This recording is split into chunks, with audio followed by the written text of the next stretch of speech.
conversar con Francisco Chirinos García. Él es el presidente del Colegio de Economistas del Distrito Capital y Estado Miranda.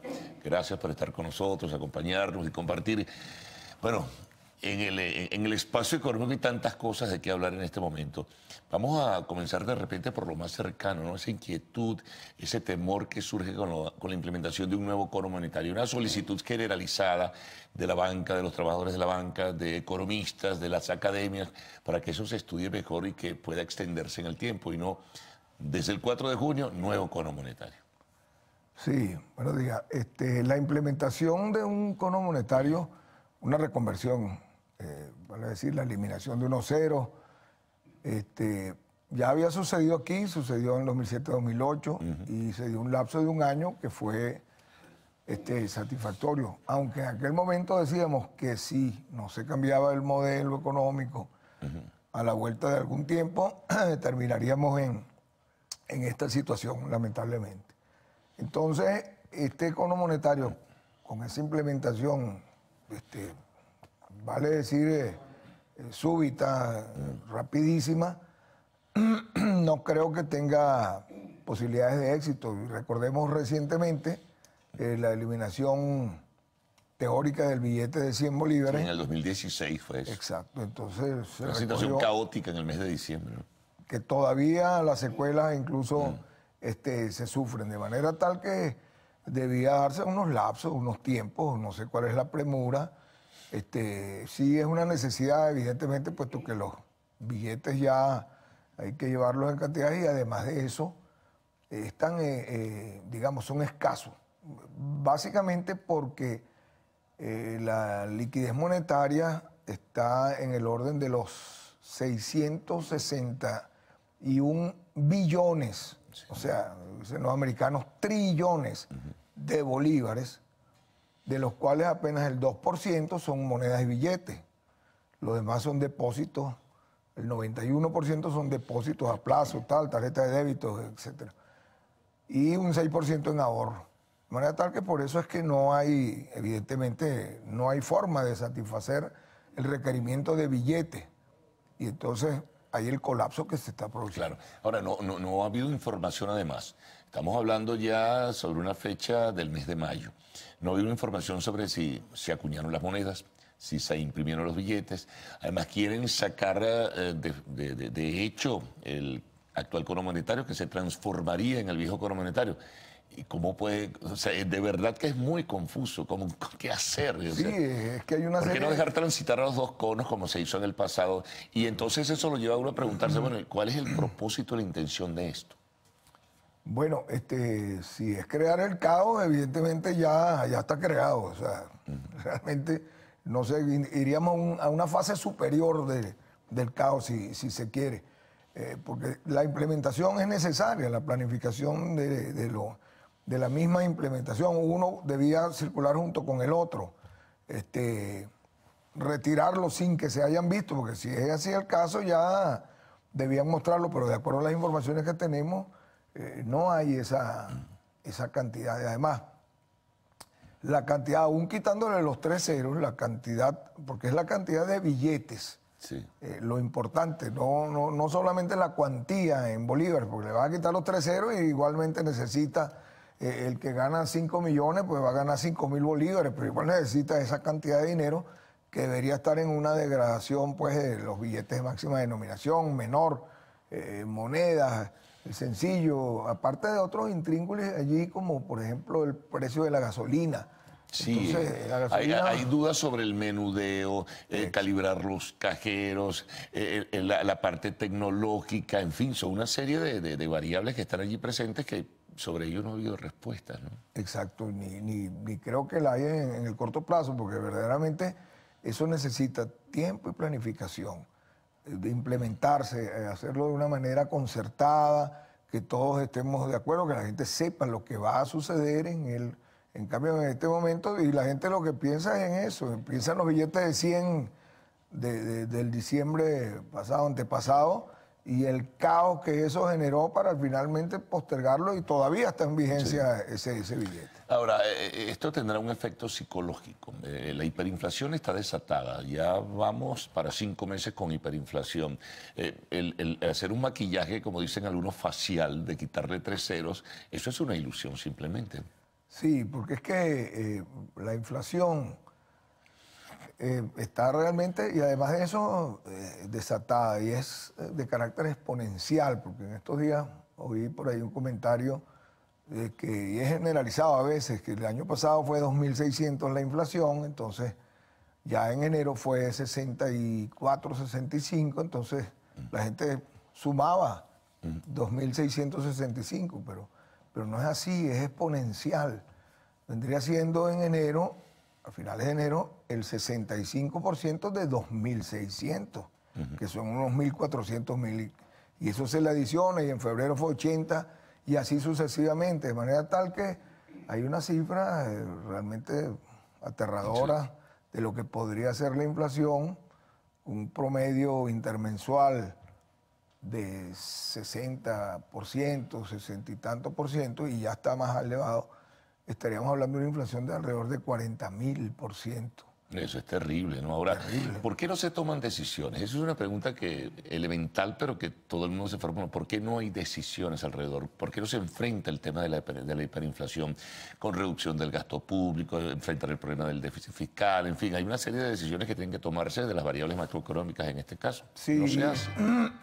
La hiperinflación es un problema de carácter monetario, básicamente. Entonces, entre esas otras medidas y reducción de la liquidez en el poder público. Entonces, pero como no pareciera que hubiera intención, porque de repente ves tú un bono de no sé qué, bono de milagro, bono A, bono B, bono C, 4 millones de bonos por 1 millón de bolívares, esos son millardos que van a alimentar esa hiperinflación. Ahora, con la situación deficitaria que tiene el Estado venezolano, con la declinación de la renta petrolera, ok, pueden tener puntualmente un propósito electoral, pongamos por caso, como se ha dicho por allí, pero ¿tendrá el Estado venezolano la posibilidad de mantener esa cantidad de beneficios de carácter social en el tiempo? Bueno, si es mediante la emisión de dinero inorgánico, que lo es, no de billetes, ¿no? Sino simplemente eso está depositado en tu cuenta y puedes evidentemente podía ir indefinidamente alimentando pues esa cantidad de dinero y esa cantidad de bonos, y la hiperinflación, bueno, generándose eso. La hiperinflación en este caso es un foso, pero es un foso sin fin.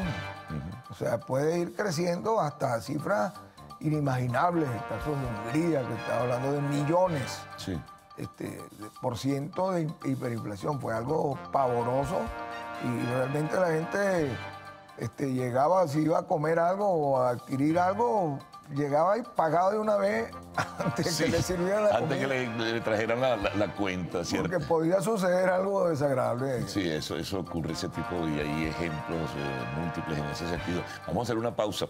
Al retorno seguiremos la conversación con Francisco Chirinos García, presidente del Colegio de Economistas del Distrito Capital del Estado Miranda.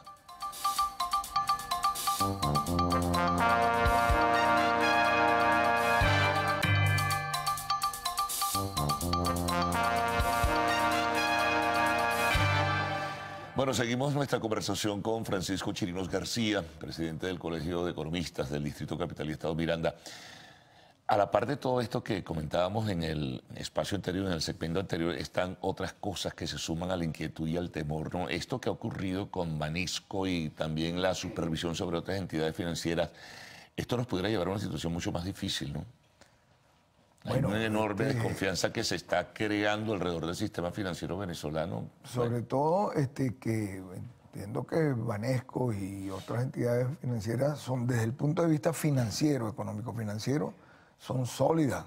Es uno de los principales bancos, el de mayor captación, mayor cantidad de... Más de 8 millones de clientes, maneja casi el 40% del sistema de pagos que se realizan en la República, en fin. Entonces, ¿cuál es la razón? Bueno, la supuesta legitimación de capitales, pero hay algo todavía allí muy confuso, ¿no? Sí, realmente no sé si hay un trasfondo de carácter político o alguna pase de factura, algo por el estilo, pero en realidad, y además de eso, es una situación que debe manejarse con mucho cuidado, porque recordemos todavía el fantasma del Banco Latino, Sí. Que es un ejemplo pues que generó un efecto dominó negativo y con el Banco Latino arrastró A otros bancos. a otros bancos. Fue una crisis casi de 2 años, de 94 al 95, ¿no? Exactamente, y fue terrible, pavoroso, con todo y que se tomaron posteriormente medidas de carácter económico, las tasas de interés iban equilibradas a la que es lo que en parte a veces para frenar la inflación e incentivar el ahorro, evitar que pues el dinero líquido del consumo, la tasa de ahorro tratas de equipararla un poco a la tasa de interés, pues, a la tasa de inflación. Pero en estas condiciones, hiperinflación, que una tasa de interés del 2000% no tendrían sentido.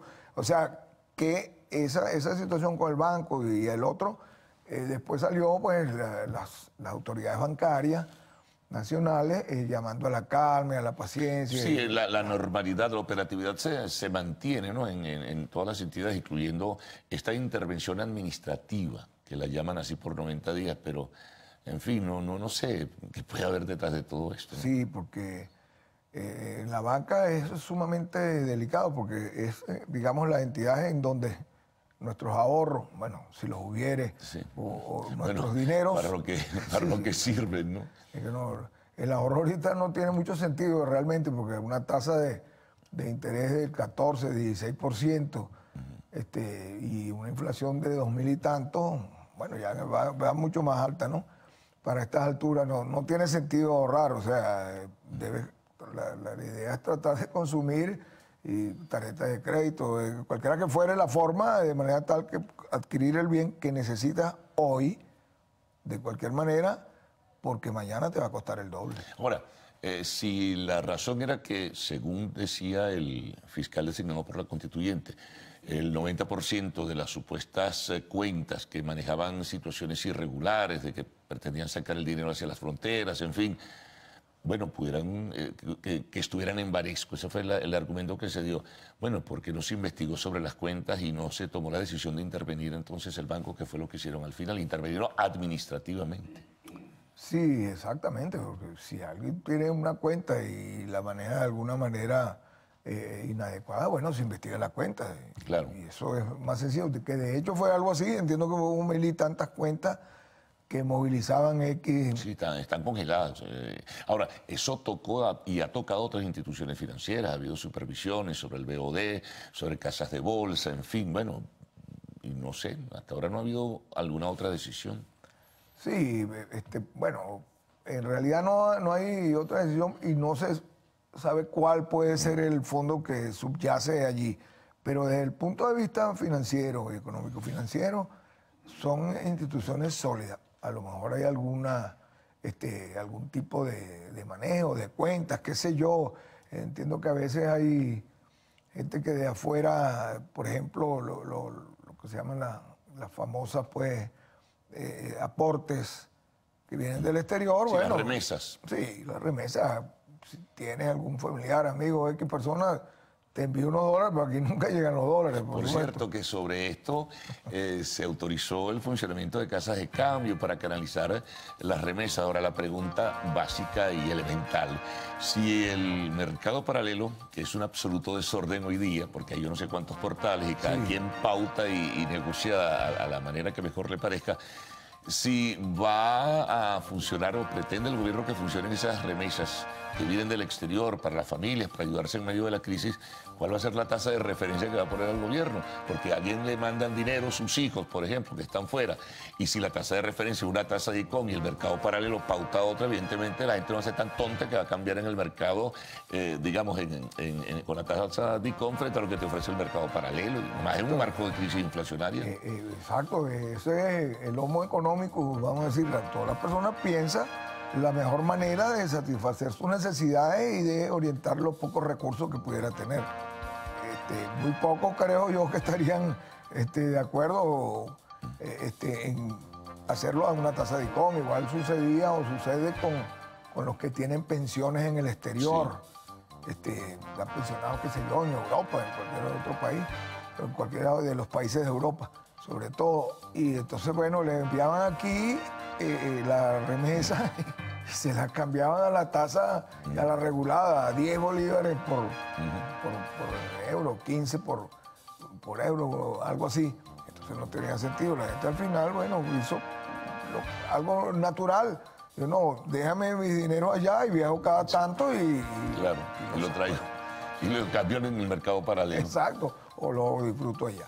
Bueno, muchas gracias por haber compartido en la mañana de hoy estos temas, de verdad que forman parte de lo cotidiano y lo que el día a día está viviendo el país. Gracias entonces a Francisco Chirinos García, presidente del Colegio de Economistas del Distrito Capital y del Estado Miranda. Una pausa, al regreso, pues, arte y entretenimiento en Lo Actual.